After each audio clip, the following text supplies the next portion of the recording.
Welcome to OLC 40. This is class 16, and I am Jillian Percy. Here are all the ways to reach me. Right now, while I'm in the studio, 1-800-465-7144. When I'm in the office, which is normally the morning, 1-800-667-3703. You can also fax your work at 1-800-463-7852. And if you have any questions for me, jillian.percy@nnecschools.org is a good place to send them.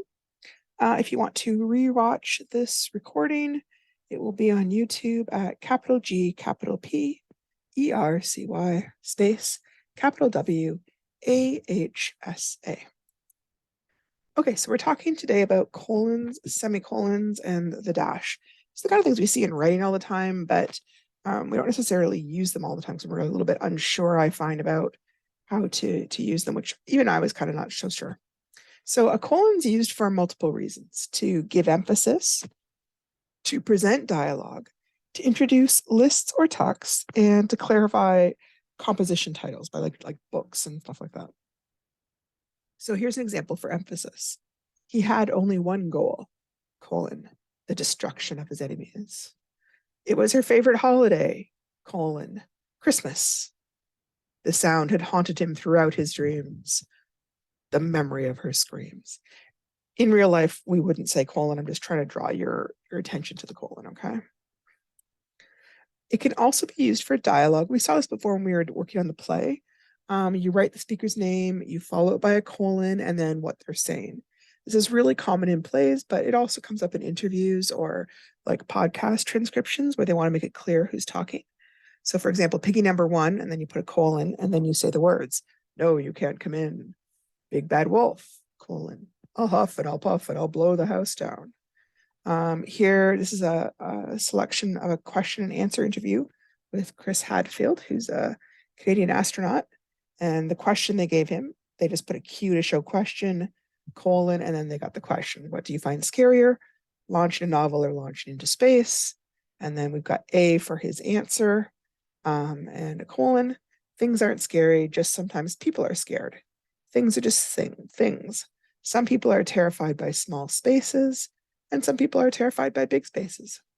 Some people are terrified by a cat or a worm or whatever, but none of these things are scary.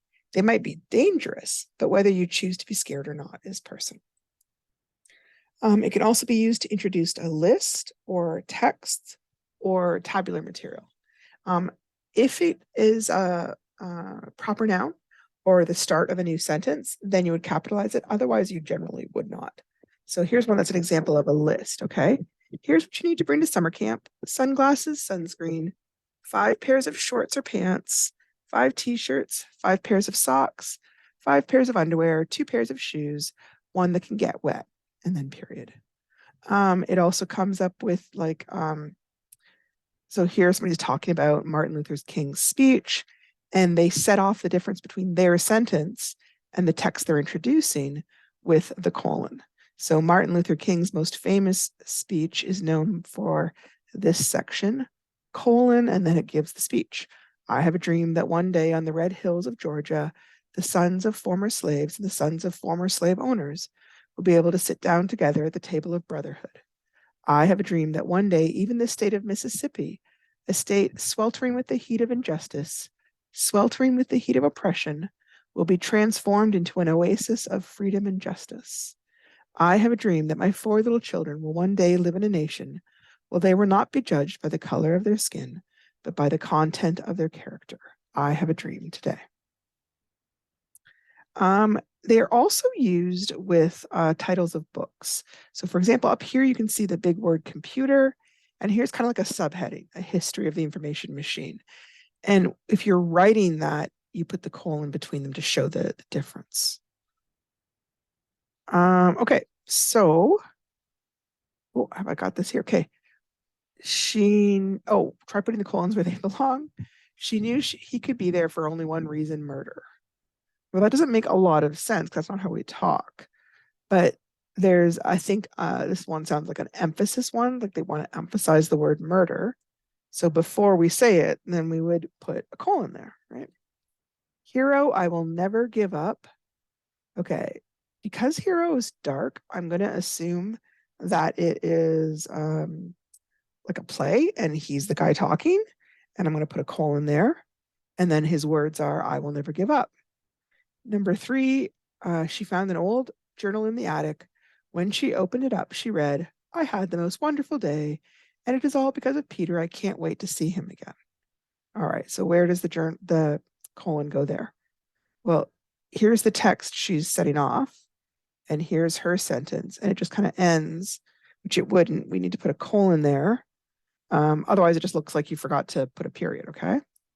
Her new textbook looked like it would be interesting. A History of Modern Canada, the World the Wars created. All right, that's a mouthful. I think this is one of those ones where there's going to be like a heading and then a subheading. So a History of Modern Canada sounds like the heading, and then the World the Wars created is our subheading. Try my new Halloween craft. To get started, you will need green and black construction paper, glue, scissors, googly eyes, and some silver glitter. All right, where does the colon go in all that? Well, there's a list, right? There's a list of supplies. So before the list, we set it off with a colon. It just kind of gives the reader a heads up that the list is coming, basically. All right, semicolons. A semicolon has 2 general uses. For one, if we have one or more elements in a series that contain a comma, we use semicolons to separate them. So what they mean is, for example, here they're talking about dates in different cities. And usually when we talk about a city, we talk about the city and then we put a comma in the province.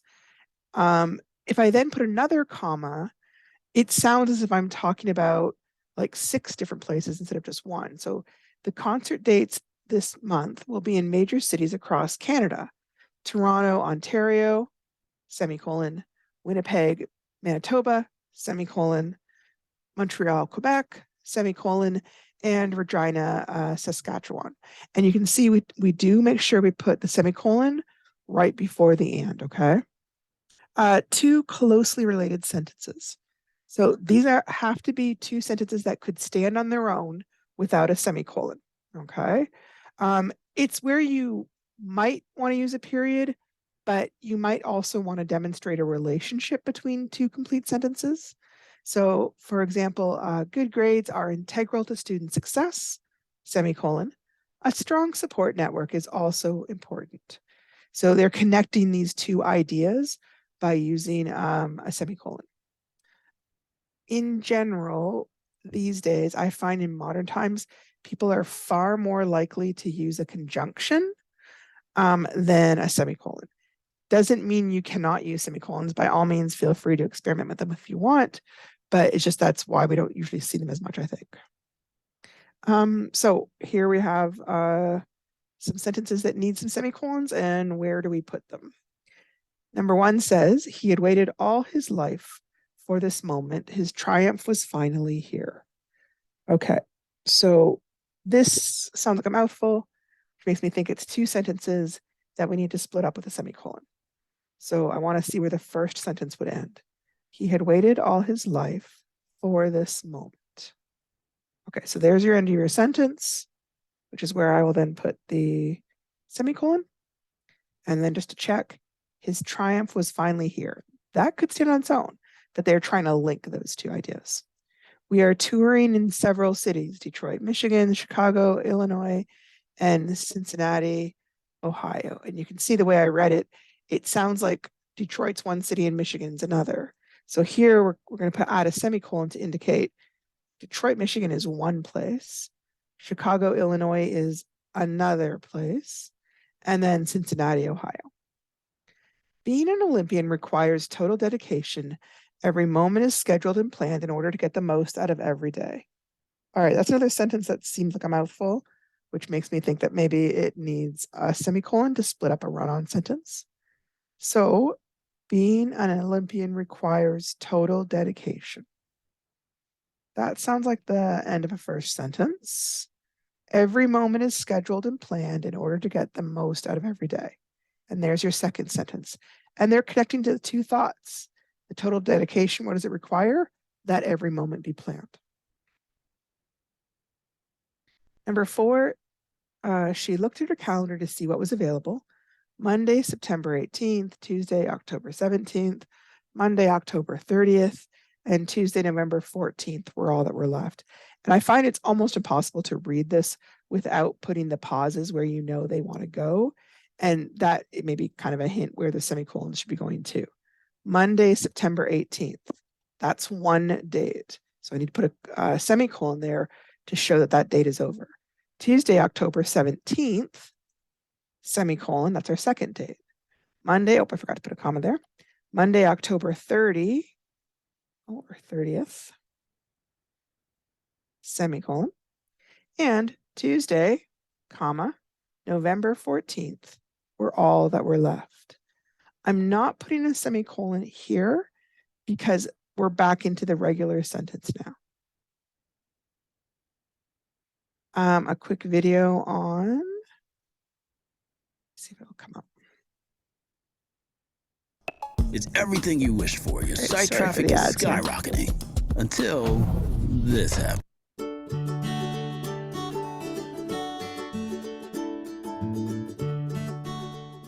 This is a semicolon. While it's probably familiar to you, its use might be a little confusing. It's kind of a punctuation hybrid, half comma, half period thing. Think of it as the centaur of the grammar world. Its hybrid nature makes it stronger than a comma, but not as final as a period. But what exactly does it do? Should we even trust it? Well, it has a number of uses. First off, it's one of the ways to connect two independent clauses. Now, I know what you're thinking. There are so many ways to connect two independent clauses. But let's look at these two. My roommate doesn't like ice cream. My favorite ice cream is mint chocolate chip. If you want to join these two sentences, also known as independent clauses, you can add comparison through a subordinate clause. Although my roommate doesn't like ice cream, my favorite ice cream is mint chocolate chip. Or by using a comma paired with a coordinating conjunction. My roommate doesn't like ice cream, but my favorite ice cream is mint chocolate chip. But if you use a semicolon, the connection is more ambiguous. Instead of making a comparison, the writer is using a semicolon, the mystery connector. The writer is giving the power to the reader to decide how the two are related, and with great power comes great responsibility. Another great way to use a semicolon is to separate items on lists when those items contain internal punctuation, such as commas, as in this example.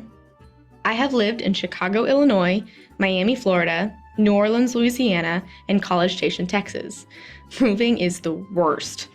With all these commas, it's hard to tell what goes together and what is separate. So we use semicolons. Here, semicolons are more like super commas that provide even more separation than a regular comma. These super commas can also be used in lists that contain long phrases or complete sentences, such as, I decided to go to Texas A&M for 3 reasons. First, I love the Aggie traditions. Second, I wanted to learn about leadership. And third, I got a great scholarship. As you can see, semicolons can handle a lot. Now these bulky guys handle things differently from colons, so don't get them confused. Colons are more like butlers at fancy dinner parties in that they announce and introduce things in fancy accents. The colon can be used to introduce a quote such as, in Remains of the Day, the butler, Stevens, admires his workplace in this line. The English landscape at its finest possesses a quality that the landscapes of other nations inevitably fail to possess. These guys can also introduce a list. She told me to visit 3 places, Paris, Rome, and Prague. Like butlers, colons are handy to have around for all sorts of grammatical housekeeping. With time, for example, the colon is used to separate hours from minutes. Or, colons can be used to separate the volume from the page numbers in cited works. So keep these things in mind when using a colon or a semicolon, since they're both connectors in their own way. But if you have any questions, you can always visit us at the University Writing Center.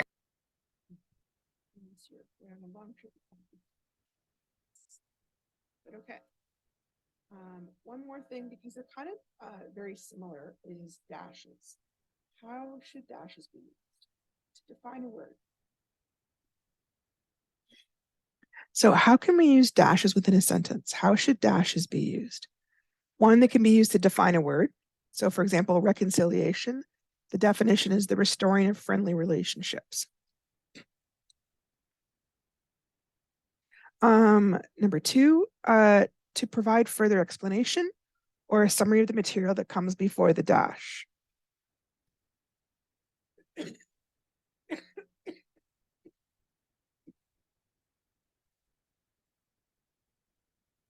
He hated history, science, English, every topic that needed reading, every new school year.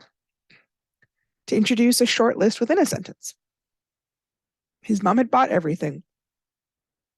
Pencil, eraser, binder, and pencil case in a neon green color. Okay, let's see what's next.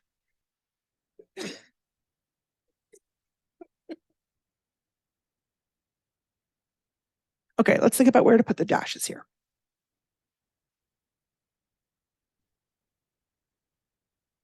The grumpy old man was a born contrarian, a person who rejects popular opinion. Okay. A person who rejects popular opinion is defining the word contrarian.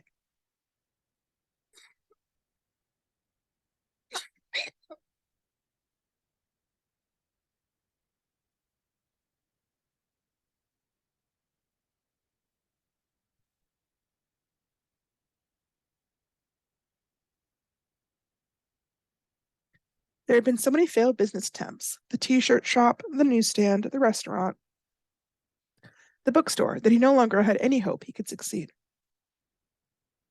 Okay, that's a strange sentence until you realize that there's a list here, right? So this is a little list here of all the different businesses that failed. So we put a dash in front of the list and we put a dash to close the list. You need only a few supplies, flour, eggs, and butter to start making cookies. Okay, another list.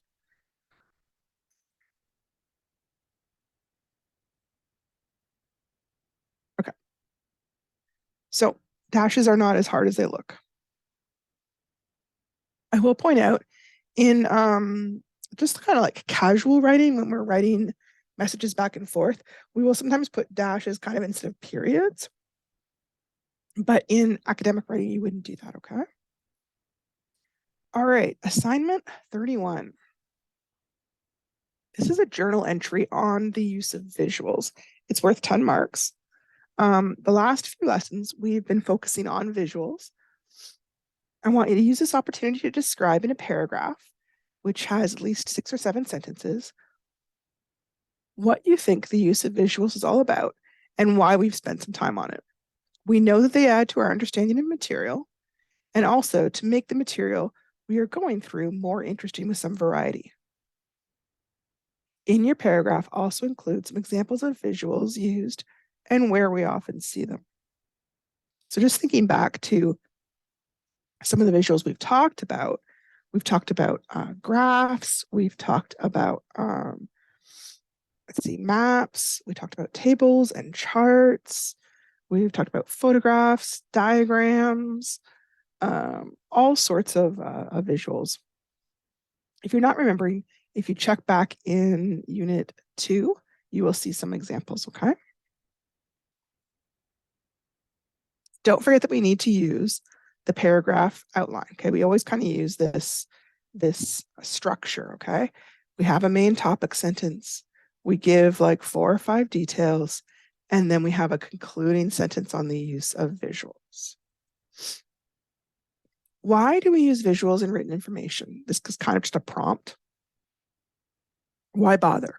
Why did we spend time studying visuals in this course? What are some examples of visuals and where do we often see them?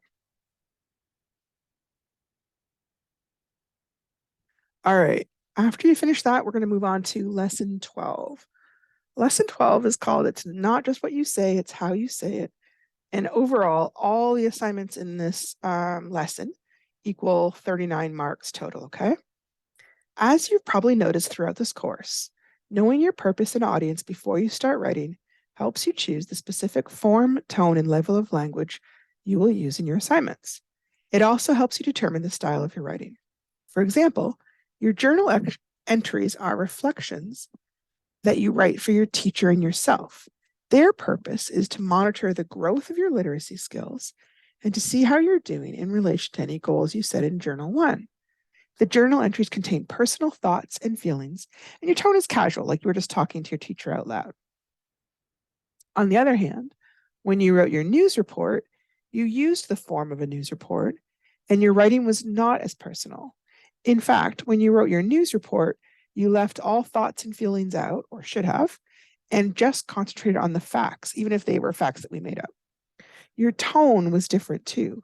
Here, you were reporting to an audience you did not know personally, and whether you realized it or not, the language you've used, as well as the tone you took, was much more formal. Okay, so I just want to kind of review, because they're talking here about purpose and audience.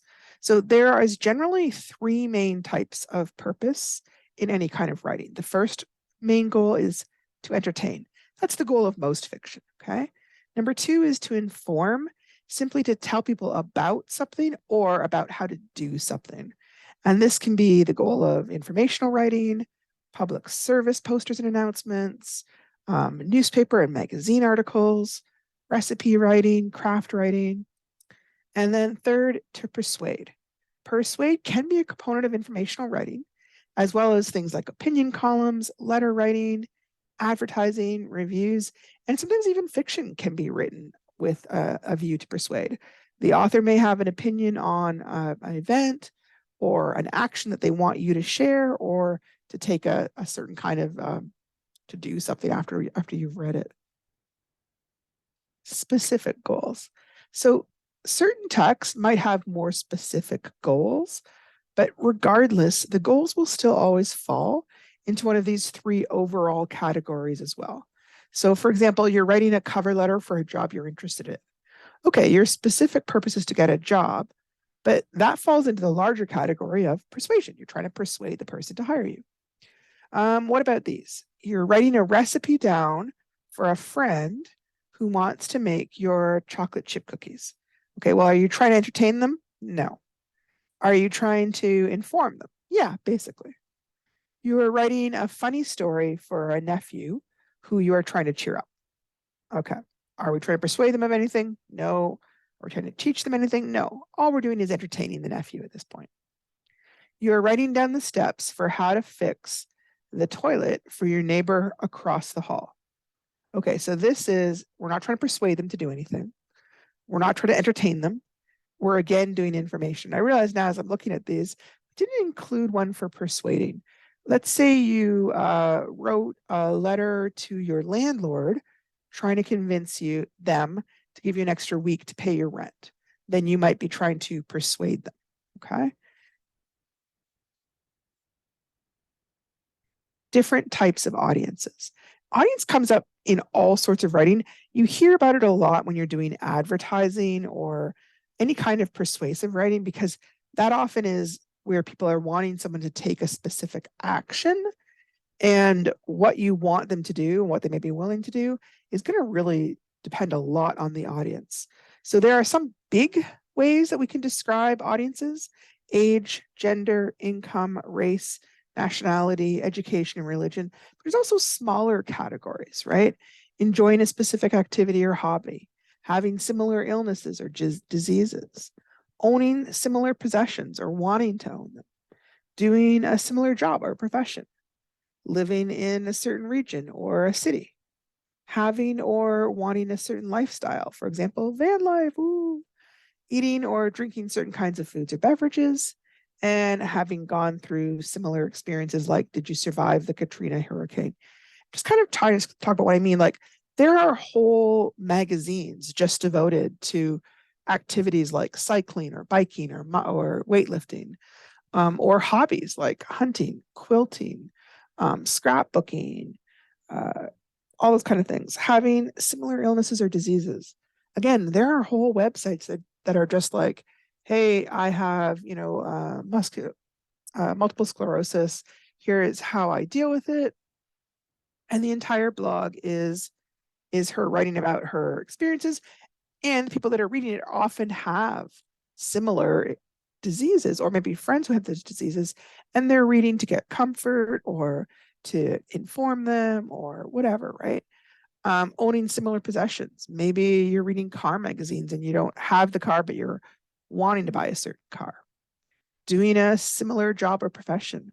There are, again, all sorts of magazines that are geared or targeted towards a certain profession, like teaching or piloting or guiding, or that's what I'm saying is these are big categories.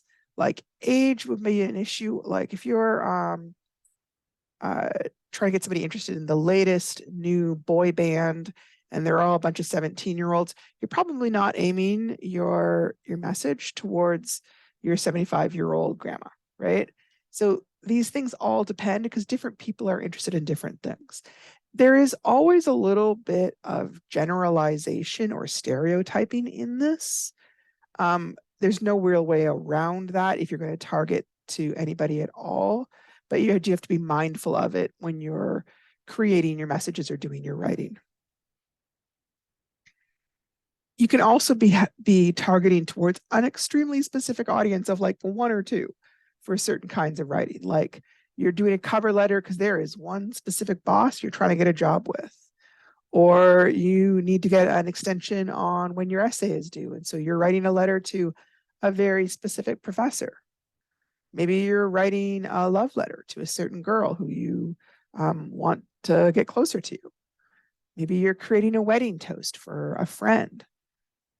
So in that case, you probably know the person quite well, and you can target your message very specifically to that person and that quality without having to just think about generalizations, right? Okay, style, tone, and voice are connected to audience and connected to purpose, okay? So learning to adjust your writing and your speaking skills for different audiences and different purposes is a very important element of literacy. After all, you're going to be able to communicate with all different types of people, not just with me, right?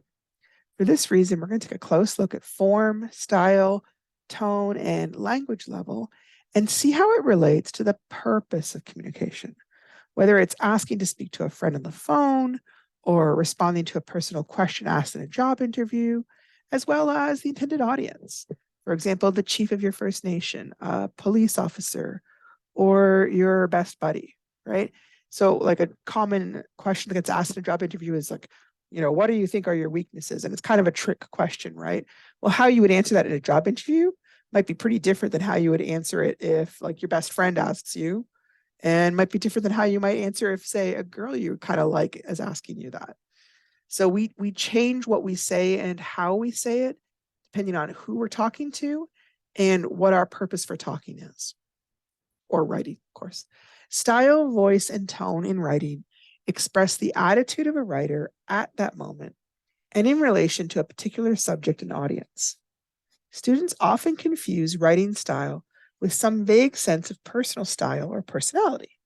However, style is a technical term for the effect a writer can create through attitude, language, and the mechanics of writing.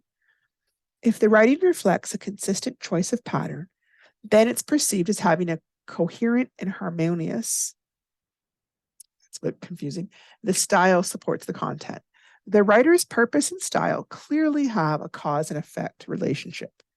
Since style is distinct for each discipline, you should discuss with your teacher what is appropriate for your writing assignments. I wanted to kind of expand on what they mean by discipline. Different academic disciplines are like the different departments, okay? At a university and college, they have different ways that they want papers to be written. So a student in social work may have completely different style requirements for papers than somebody who's in history or mathematics or law, and they would teach you those things. So it is thing to be mindful of. If you, for example, did a lot of English essays and then suddenly you're in history, it can be really hard to switch that style. So that's a little bit what they're talking about. Now, I do think she kind of overstates herself here. Style can also refer to a certain sense of personality coming through in your writing. However, this writer is clearly thinking about academic writing, which often tries to eliminate any sense of personality. In this quote, the word voice would more embody that idea of personality. However, outside of academia, it's really common for us to talk about style and voice and think of them as synonyms. Just wanted to emphasize this person's coming from a very specific viewpoint, and that's why it sounds, I don't know, maybe a little harsh, I think. Okay, voice and tone. Voice and tone reflect your attitude about your subject, but also about your readers. Voice is who the readers hear talking in your paper, and tone is the way in which you're doing the writing. A voice can be institutional or an academic, like objective and formal, or the voice can be very personal, like your distinct voice. You're going to need to decide whether you want your tone to be informative or affective. Affective is kind of like emotional there. Do you want to inform your readers or to persuade them in some way? Your style and your attitude toward your subject combines to create your voice and your tone. In academic writing, we often lead towards an informative tone, right? A doctor who's writing about a certain disease may have really strong feelings about the disease, but they don't write about the disease in that way. They'll be writing in a very analytical, almost a Spock-like type of tone, okay? So a lot of academic writing will try and avoid emotional appeals, or at least they'll try to. I think sometimes we can't help but put a little bit of emotion in there, whether we realize it or not. So our voice can be very formal, like a teacher talking to a class, or a doctor talking to a patient about a new diagnosis, or it can be very informal, like someone talking to their friend about a movie or a new game they're playing. That is true whether we're talking or whether we're writing. I just want to make that clear. Tone. I really liked this little video about tone. I thought we kind of would take a quick look at it. I think he covers it in a really good way. Testing used to be simple. Sorry again. It's not anymore.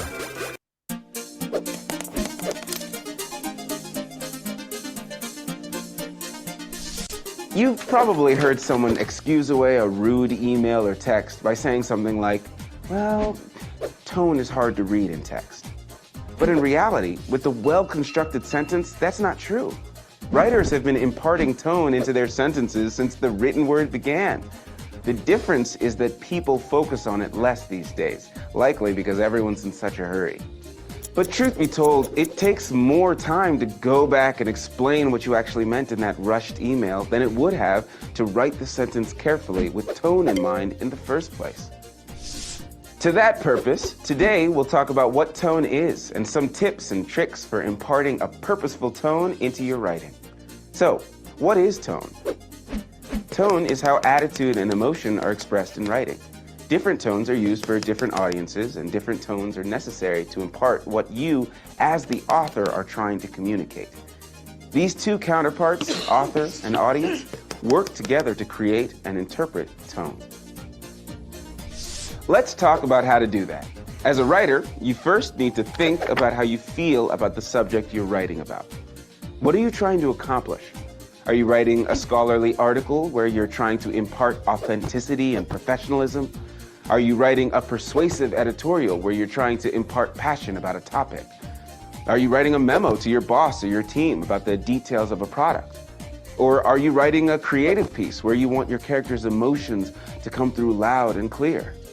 Secondly, you need to consider what you want your reader to feel. Surprise, happiness, sadness, that they've gained knowledge they didn't have before. Those are the two factors that go into creating tone: intent and empathy. Now that you know what goes into tone, let's talk about some tools you have to accomplish the right tone for what you're writing. Vocabulary is one of your greatest tools. Choosing the right word for the job is perhaps the most important part of being a writer. Don't be afraid to pull out the thesaurus or a dictionary if you're having trouble finding the right word. Now, that doesn't mean choosing a fancy word just because it's there. Again, you want to pick the right word for what you're trying to communicate. Next, you have stylistic choices. For academic or professional writing, you might want to avoid contractions, sentence fragments, and other types of mechanisms more typically saved for informal or creative writing. Otherwise, use vocabulary and structure that are appropriate for what you're communicating. When it comes to making sure your audience hears you as you want them to, one of the best things you can do is to read your work out loud. Even if your work is meant to be read silently, people will still hear it in their minds. Reading your work aloud helps you hear the places that might trip up a reader or phrases that might hit in a way you don't intend. Tone is vital for creating a successful written work, so it's important to keep it at the forefront of your mind as you write and edit. Now, if you keep these principles in mind and carry out these practices, you'll become more and more comfortable with accomplishing the right tone in your writing.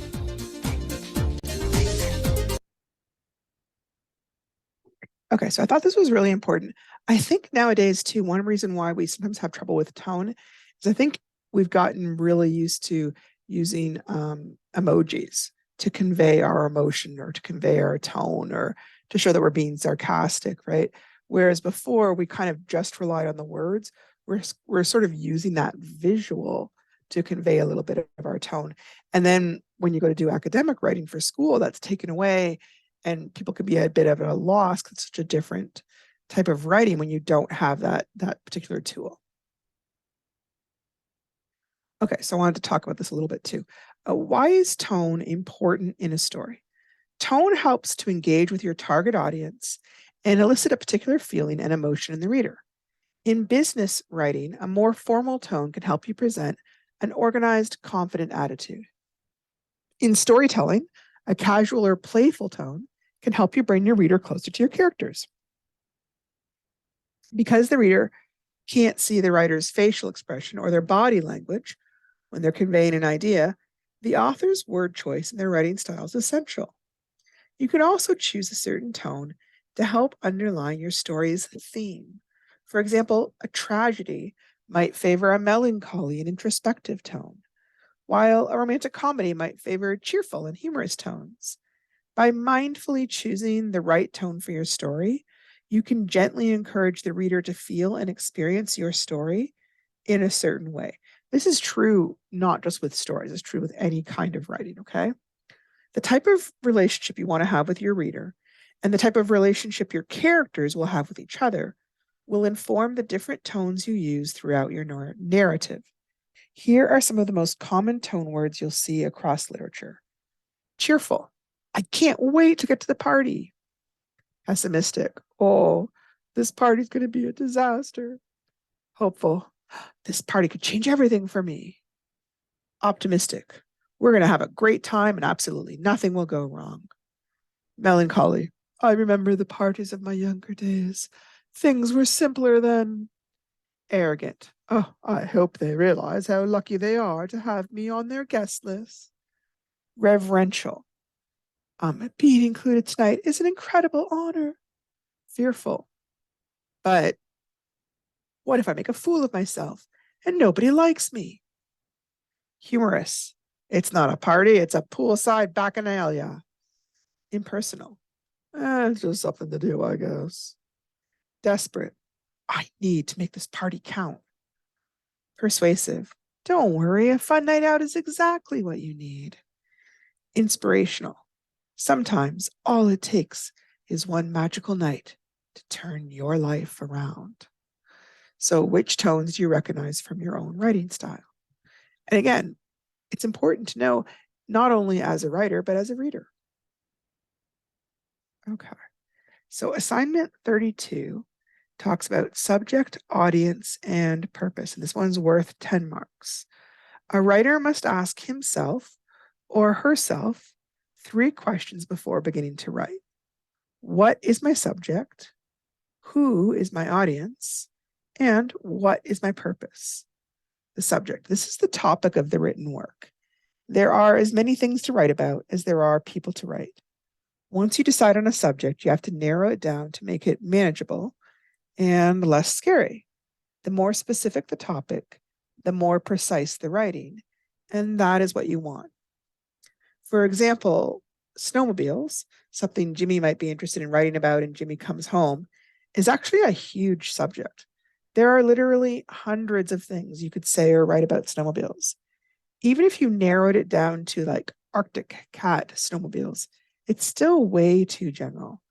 You need to narrow it down so you can figure out what you want to focus on. In Jimmy's case, it might be a good idea for him to write about something such as how to change a spark plug in a snowmobile. See the difference? It's specific and easy to write about in a logical, organized manner. Now, I didn't write this. I'm just going to add, they're kind of squashing two things together. So one, a subject can be quite big and you want to narrow the subject down to a much smaller topic. Two, when you're choosing to write, there are a lot of different types of writing or formats for writing. And you need to think about that as well as you're doing your writing, right? Jimmy could be writing about spark plugs and be writing a funny poem about them. He could be writing a letter of complaint about spark plugs to his dealership.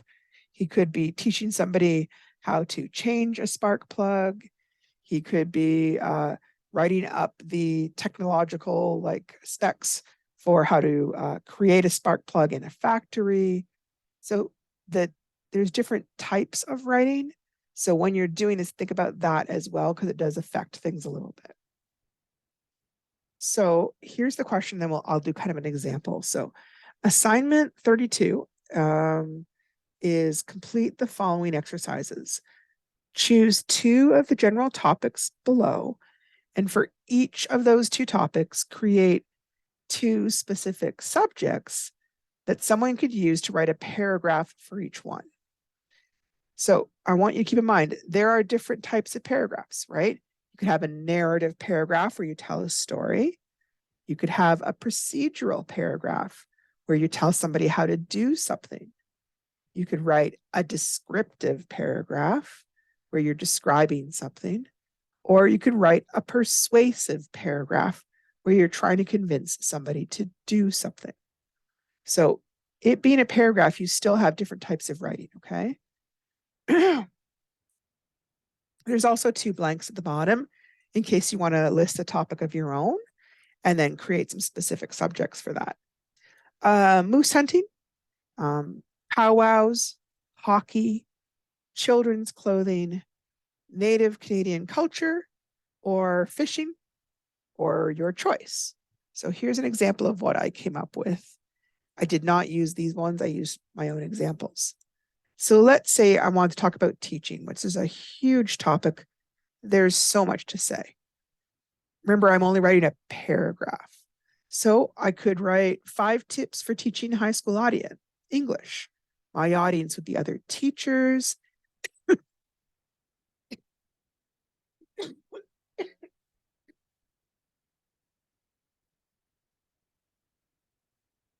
My apologies. I'm sure you don't want to hear me cough. 5 tips for teaching high school English. My audience is other teachers, and I'm writing an informational paragraph there. How to teach children the alphabet. My audience could be parents or teachers there. It's still going to be informational, might be procedural, right? I might be telling them the steps. My favorite memories of teaching. Well, that could be narrative, right? I could be telling little anecdotes about teaching, or it could be descriptive. Maybe I'm describing some things. Quilting. Quilting's a huge general subject. If I wanted to narrow it down to a small paragraph, maybe I just write about how to choose great colors for your quilt. So there's kind of like a procedural paragraph.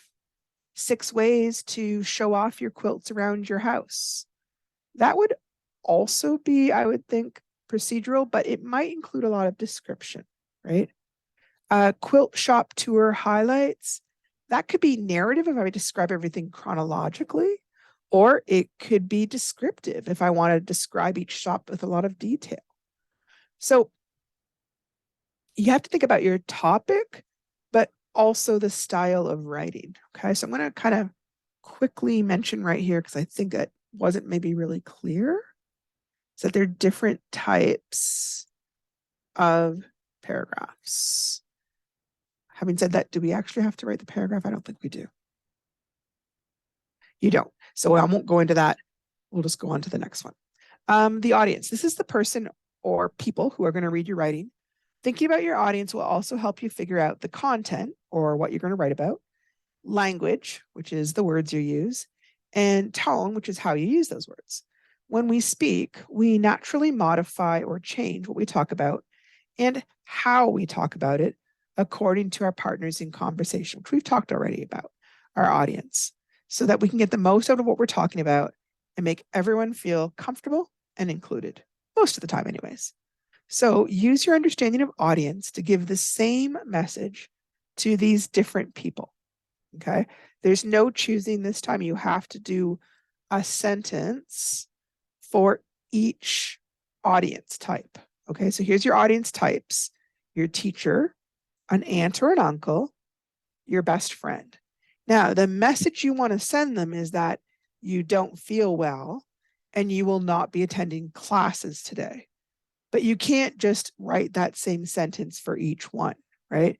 You might say that very differently to your teacher and differently still to, say, an aunt or uncle, especially if it was an aunt or uncle that's like keeping you, or differently for your best friend. So let me kind of, do I have time? Yeah. Oh, and a quick example might be, let's say I wanted to break up with somebody. Okay. So you want to tell someone that I am breaking up with a girl. Okay.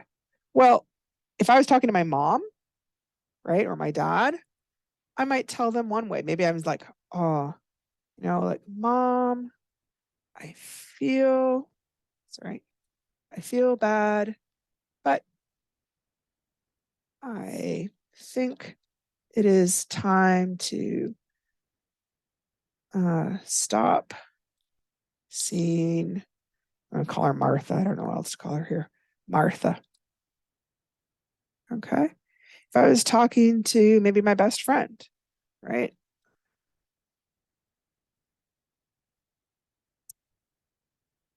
Okay, I'm gonna be kind of like, I'm gonna exaggerate it. Okay. So, dude, I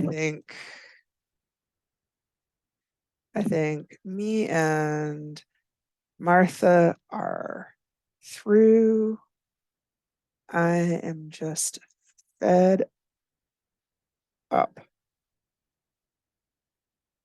with her. Now, they said one sentence, but I can just join this sentence. I can turn this into because.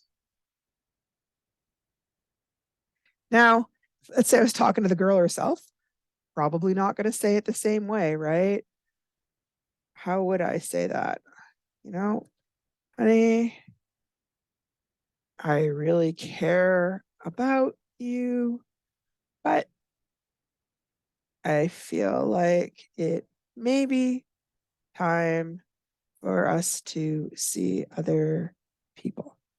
So you can see I'm still sending the same message or the same idea, but how I say it is different. So that's what you're doing for this one about audience, okay? Over here is purpose. This is the reason for writing. We've already discussed this. The big three are inform, persuade, and entertain. Although often these three purposes overlap, generally speaking, each form of writing that you're doing for this course is going to focus on one of the three main purposes listed above. For example, your news report was meant to inform readers. Your opinion piece was to persuade your audience to agree with you on the subject you've chosen. So the question here, this is a pretty simple one really, is identify the purpose of the following topic sentences that might appear at the beginning of various types of writing. So here is a sentence. The best snowmobile on the planet is the Arctic cat. So are they trying to inform, persuade, or entertain? All you have to do is circle that, okay? Jimmy went to school so that he could stay out of jail. Inform, persuade, entertain. Let me tell you about the time Gary and I stayed out all night and the fun we had. Inform, persuade, or entertain. You would then take a picture of this, okay? Or you could write 3A and then whatever your answer was, but taking a picture is probably the easiest thing. Oh, we are getting close to the end. Let's see if we have time for this. Okay.